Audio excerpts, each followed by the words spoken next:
So today I was bored, and I've kind of developed an interest in politics again for a little bit, so I'm going to make a video. I'm not guaranteeing that there's going to be any other videos, I just want to throw something out there and see what happens, basically. So I'll address the first part of the title, because I want to talk about some of the observations that I've made over the last few months, because I've had a lot of time to sit down and read, I've had a lot change in my life, a profound amount actually, and there are certain things that I'm now realising in retrospect, which, while I'm not sure they're still a thing on right-wing political YouTube, I think there's things that still need to be pointed out. But first of all, I'm going to talk a little bit about Islam, because I had some interesting experiences with Muslims over the last year or so. Now, I might have said this in the past, I can't actually remember, but I remember a formerly Muslim friend of mine telling me that there was a real problem of degeneration in the Muslim community. And I kind of believed him, and many of you guys didn't. But then I went and experienced it for myself, and I was actually quite shocked. Because while we're kind of used to it from, I guess you'd call them white people, you can just go onto surface level YouTube and find that, I'm quite surprised by the Islamic communities and how they're degenerating in exactly the same way, and arguably to an even worse extent. So I got talking to a number of Muslims. I talked to an Ash'ari guy, I've talked to some Salafists on their Discord servers, and I've talked to a number of different Shia people over the last few months in different circumstances, right? All reasonably conservative people. I'm obviously not mentioning liberal Muslims because they're, you know, they are what they are. And one thing that very much surprised me is that they are quite lax. Like, they wouldn't say that they're lax, and relative to the rest of the world, they aren't lax. But relative to really serious Catholics, they are extremely lax. I find it quite surprising. And the general tone I've gotten off of the Islamic community that I've seen is like a more degenerated form of the white communities. And I think this is mostly because they're mostly urban people. But even so, this whole Islamic boogeyman, I just don't believe it anymore. In fact, I think that our time would be a lot better served going after the regular right wing. I think that those people are just as Marxist as the people they claim to oppose. In this sense, they are entirely and utterly materialist. They only fundamentally care about their profit margin. The only thing they conserve is profit margin. I mean Tommy Robinson, I mean the Conservatives, I mean the more libertarian side of UKIP. Those people only care about money. And they also don't have any kind of moral sense whatsoever. At least Muslims have a certain level of natural moral sense. These right-wing people, unquote, these people who are going to save the West, their sexual morals, the morals that they push in government, are the same things that have led to this disgusting state of affairs where people are simply exploited. You know, one of the first videos I ever made was on the 1 in 5 statistic. The 1 in 5 statistic about sexual assault at universities. I thought it was ridiculous. And I'm about to graduate from university, and I can say now that I entirely and utterly reject that video. Because I've seen enough at university to convince me that it's true, if not higher. Now, Mauritian, isn't this a really grandiose statement to be making? That the people on the right, who are kind of moderate right and are pushing for just liberty, isn't it very grandiose to be saying that their views on sexuality are leading to all of this chaos? Yes, it is a very grandiose statement to be making, but allow me to reason it.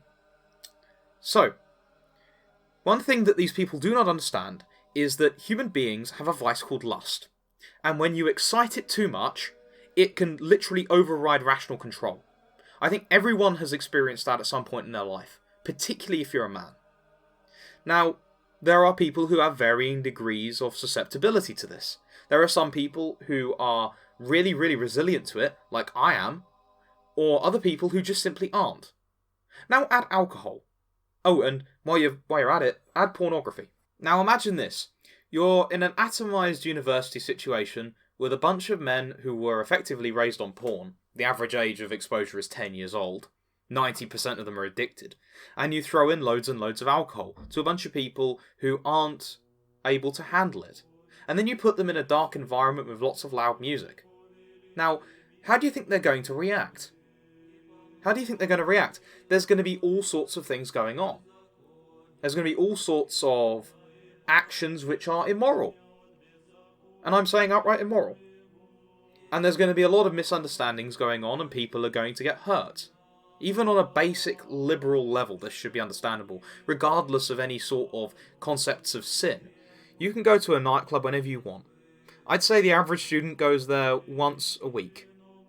Obviously, there are some people who don't go at all. There are some who are there like 3-4 times a week. I've known both kinds. I tend more towards the latter. But for the sake of argument, let's say once a week. So, you've now thrown a bunch of young girls who don't know how to handle their alcohol into a situation that is going to lead to that kind of thing 156 times in a 3-year course.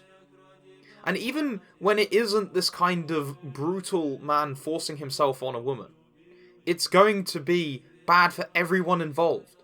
Because you are taking something that is fundamentally ensouled. You are taking two human beings who are fundamentally in the likeness and image of God.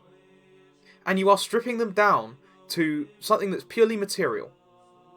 Now, I don't blame women for getting this angry about that. Because no one deserves to be robbed of their innate humanity like that.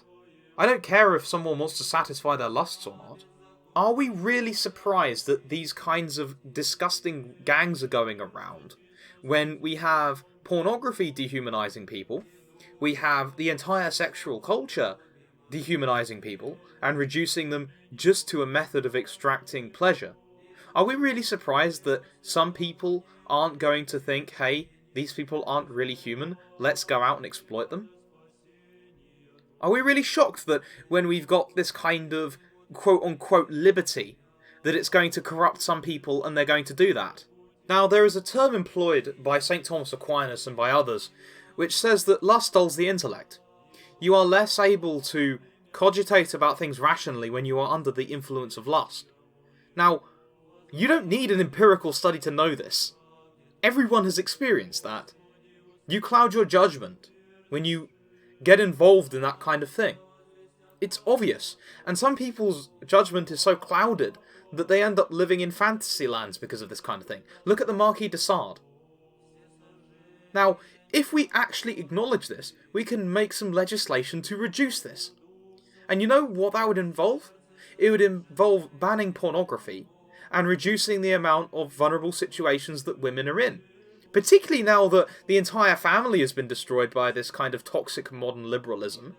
You've got all of these very vulnerable girls around. Also, if we stamped down on pornography, we might lose the effect of the effeminacy that is going on with men. Now, we need to understand what effeminacy is. Effeminacy is when someone seeks after pleasure instead of doing the arduous good. Most men do this. Most men are interested in chasing meaningless pleasure instead of building something lasting. We are surprised when men chase after porn and video games and movies. When they don't create stable families, it's because they are effeminate, because of the influence of these things. Video games effeminize men, pornography effeminizes men especially, and then you're surprised when we've got dropping birth rates? Now that all of the people who are overly emotional have left, I'm left with two groups, I suspect. People who are angry about the birth rates, first of all, and second of all, those demanding scientifically backed evidence. Now, I have been working on an academic paper for the previous 8 months, and I discovered something called the null ritual. You can Google it. I'm not going to be citing academic papers. I trust Plato and Aristotle's observations more than I trust the average social scientists, and that's where I'm getting it from. I'm getting it from Aquinas, I'm getting it from Plato, and I'm getting it from Aristotle. So now to the people who are left, and that is those people who are angry about all of these problems, and understandably so. And what I would tell them is that they should control their anger. They must control their anger. Because if you don't control your anger, you'll just end up spiraling into black pills. You will end up promoting accelerationism, which is something you do not want, because you will not survive the collapse of the system, and neither will your family. And you want to avoid all of this ridiculous extremism that's going on the right. I mean, any kind of extremism. You don't want to do that. because you are throwing your life away, investing into a radical political movement that is fundamentally going to do nothing, because the kind of human anger that this thing excites, all it does is lead to more effeminacy.